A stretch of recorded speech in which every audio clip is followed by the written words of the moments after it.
I wanted to cover some basics on lock programming for people using our DormaKaba community software.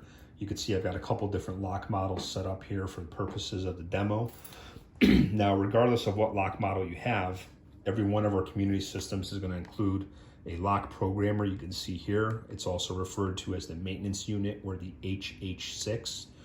And this unit, before you actually go to a door to program, you need to load specific door files or all the door files onto the handheld before you actually go program.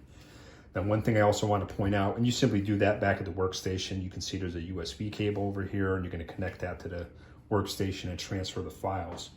The other thing I wanted to mention is in the system settings of community software, you can enable or disable the ability to use a password on the actual handheld. So I have it shut off. It just makes it easier for demo purposes.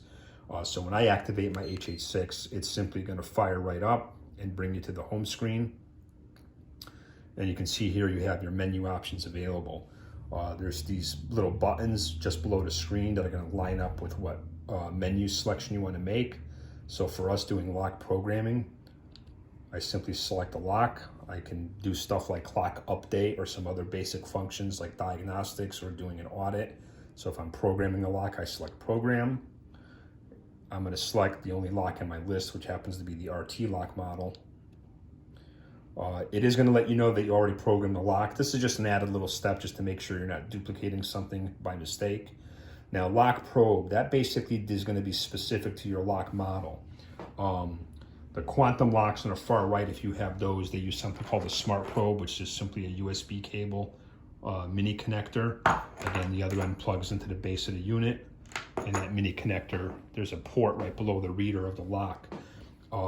The lock on the far left is our Saffire series. That actually uses no programming cable. It uses NFC for the purposes of communication. The lock in the middle is our RT model, and that one actually uses same connection at the base of the unit, and it has this plastic housing that allows you to properly line up the infrared lights with the reader of the lock. We recently introduced the RT Plus series, and on the RT Plus model locks, those also use NFC communication. And the RT Plus and the RT look very, very similar, so you're going to want to make sure you know what lock model you have. So for me in the demo here, I'm going to select RT lock again. It's going to let me know it's programmed, as I mentioned, and I have to select what cable I'm using, and I'm using the one for RT locks.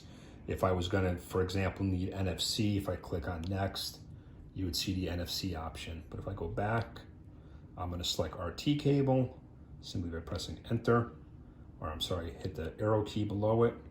It's going to let you know, okay, insert the probe to the lock or attach the probe to the lock and press OK. So you simply slide that thing on there. We're going to press OK. You can hear an audible indicator as well as a visual indicator of a progress that it's programming the lock. And this usually will take you a few seconds, and once it's done, it's going to confirm that programming was complete.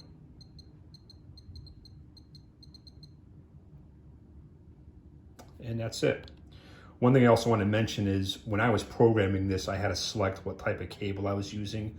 Obviously, in some situations, the property is going to have only one lock model. And if that's the case, you can, in system settings of the handheld, you can actually default that so it will always use the same programming or probe cable, so you won't have to select that every time you're programming a lock.